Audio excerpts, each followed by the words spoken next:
interesting, but now let's take this conversation forward and understand what lies ahead for the auto industry after this blockbuster festive run. We are being joined by Sergis Barreto of Autocar India on the show. Sergis, great to have you with us, and thank you so much and welcome to the Motown show.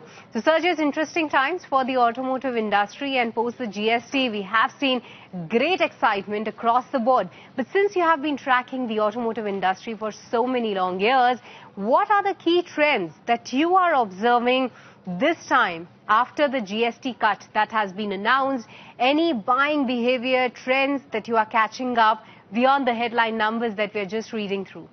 Yes, Srishti. In fact, very encouragingly to see the small car segment saw growth as well. And that's a segment that we have seen muted interest in the past.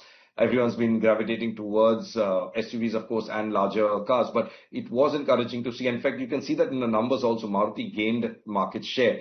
For instance, Mahindra did lose out. And I would put that to the fact that Maruti had presence in the small car segment. We know a lot of players, in fact, even left the small car segment, like Hyundai with the Santro no more, for instance, the Eon.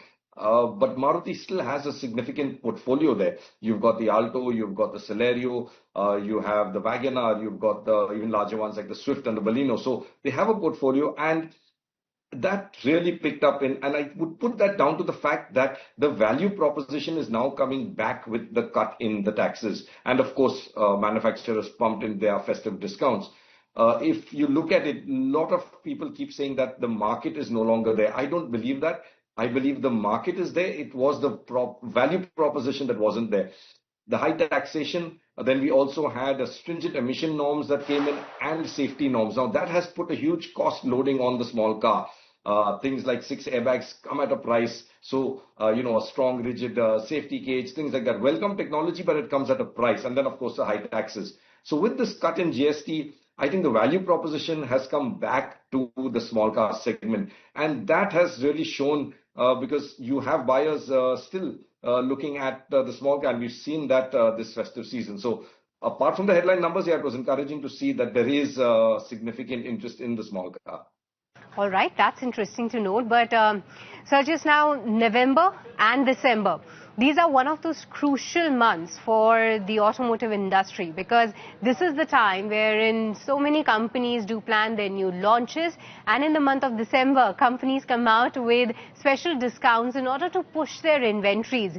We want to touch on both these aspects, but before that, Sergis, let's first have your outlook on the demand. How do you see the demand panning out specifically in the next couple of months? Of course, both these factors will be at play, but what's your sense on the demand that we have already seen? Is that sustainable? And what will really make a difference and really impact the decision of the buyers out there? Right. So you're absolutely right, Srishti. There was a pent-up demand because before the GST sort of cut did come into effect, we know there was an announcement to that fact that the intent was there to cut. So there was some pent-up demand. People did hold back, anticipating, the cut in GST. It's very interesting to see the last 2 months now of the year. Typically, buyers hold back because you don't want the 2025 model, you want the 2026 model. And then manufacturers kind of try and, entice buyers in with healthy discounts. I think that will carry on. I don't see, brands now, let's say, hiking prices back again and trying to take advantage of this. I think they would want to really push for numbers. So they are going to try and make, hay while the sun shines. It isn't every day that taxes are lowered. So it's something that's pretty much unprecedented and to this sort of amount. So they would, I think, take advantage of this for the next 2 months and try and rake in, the numbers.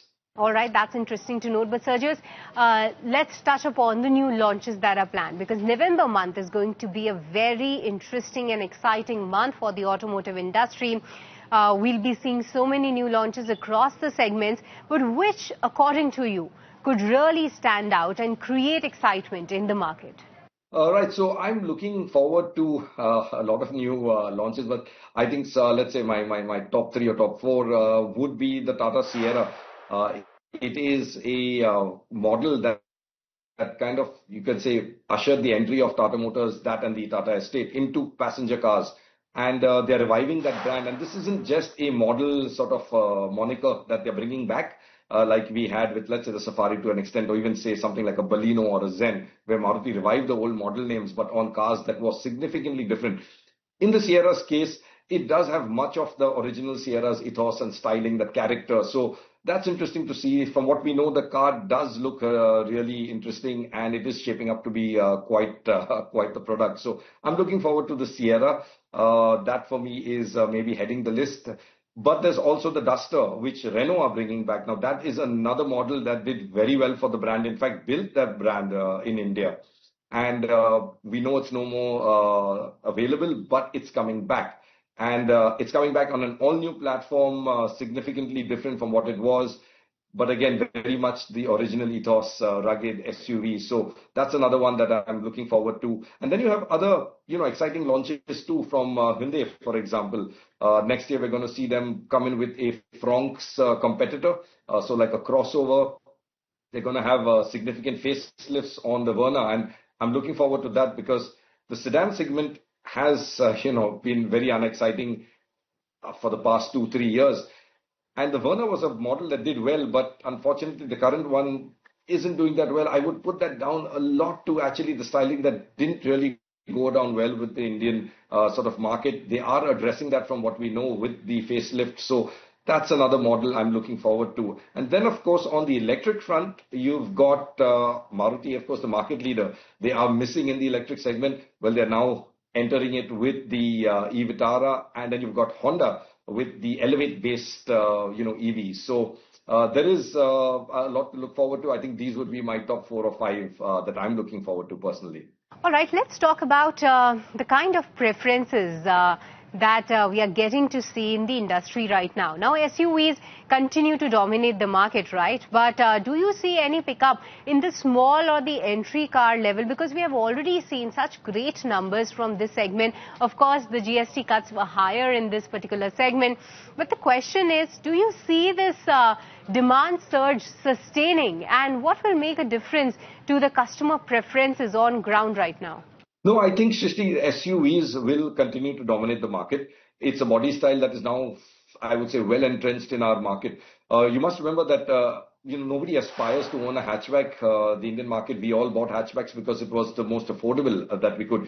For the market, it was always the sedan that was the complete car, the 3-box sedan. Now it's the SUV on account of its physical presence, the road presence, and also certain attributes that help. Given our, road conditions, you want higher ground clearance, you want a better commanding view outside. So I think these attributes will remain, and so we will see SUVs as the mainstay. In terms of the small car, you will also see the small car sort of morphing into a pseudo SUV. So you will see what would be hatchbacks, but now being built as sort of SUV-esque, body styles. So it depends how you categorize now the small car. That would be an interesting proposition for the industry going forward. Because if you look at, let's say, a car like the Tata Punch, that is typically the small car buyer, but it is a micro SUV in terms of its body style and gets counted as an SUV. So it really depends on how you define it. But I think, yes, the SUV and the SUV body style will be the mainstay. All right, but Sergius, now let's talk about the fuel type and the preferences out there, because yes, the ICE and the EVs, they are already having an exciting time. New launches are also planned, but hybrids. I want to talk about that because now hybrids as a segment is getting exciting. Tell us about the excitement that lies ahead, because recently Hyundai announced their plans and any other company, do you believe, will follow the suit? And if Hyundai enters this particular space, what sort of a difference can it really make? Yes, absolutely, Shristi. The hybrid segment is going to be a significant slice of the pie. Earlier, it was thought to be a transitionary phase towards electrics, and something that India should avoid ideally. In fact, we saw a lot of brands on either side of the fence, some very strongly in favor of it, and some brands not in favor of it, saying that, while we have EVs as our sort of North Star, then we shouldn't get distracted by hybrids. But the market is saying that they do want hybrids. And by hybrids, I mean strong hybrids that deliver efficiency, good fuel efficiency. And I think now you will see a lot of brands looking at hybrids because that's what the market wants. And we are going to see, for instance, besides what you mentioned, yes, Hyundai have announced that they will be looking at hybrids. By that design, Kia too would naturally offer that in their portfolio, them being sister companies. But you're also going to be seeing I would say, Mahindra and Tata Motors, two of the Indian brands who were very vocal against hybrids. Given that they didn't have the technology, they're going to be looking at it as well. Market forces are going to force them into it. And it's not a very difficult technology to acquire, not very long. So I think within 2 years, you will see both of these brands offering hybrids in their portfolio. And then you also have Renault with the Duster. While they had earlier announced that they would come in with just a petrol powertrain, no diesels and things like that, no hybrids. They will be looking at hybrids because they do have that in the Duster platform. So I wouldn't be surprised if you would see that very, very quickly brought to India as well. All right, so just even EVs will have exciting time ahead, right? Because the leader, Maruti Suzuki, is expected to enter the Indian market. The vehicle is already launched, but how will it perform in the Indian market? That is something that will be interesting to watch out for. What can it mean for the market leaders till now? That's a very interesting question, Srishti. In fact, yes, the market leader entering the EV space, what would it do? Would it dominate, or would it just fall by the wayside? I don't think it would dominate, and neither, I'm sure, does Maruti. If you look at their planning, India is the home room for global exports. So the whole business case is really built on exports of this model. And this is a significant model in terms of exports. It's not going out to smaller countries, developing markets, but it's going out to the developed market from India. So India is the home room for the entire globe, whether it's going to go to our neighboring countries like Sri Lanka or Nepal, or whether it's going to go to far off and developed markets like the UK, France, Spain, etc. So the e Vitara is very much a global model. They won't have pressures on it being a blockbuster here in India. And I think that will also reflect in its pricing. We're not going to see super aggressive pricing, trying to buy market share from Maruti here. I don't think they're going to get into that. They're just going to come in with perhaps a sensible price, do whatever they can in the EV space, and avoid getting into sort of a red ocean and try to compete with, like you mentioned, brands like MG, who have the advantage of very affordable, cheap technology, EV technology that they can tap into. So I think Maruti would want to avoid that kind of bloodbath and just go with the normal straight mid path. In terms of other brands, yes, Honda, they will have their Elevate-based EV as well coming in.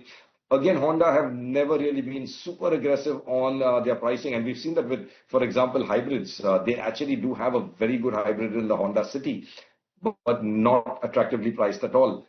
And I think that would carry on with the Elevate-based EV as well. They're not going to go super aggressive on the pricing. So really, I think we will see more EVs, yes, from Maruti as well, but it's not going to create a huge dent, and a change in fortunes in the EV landscape.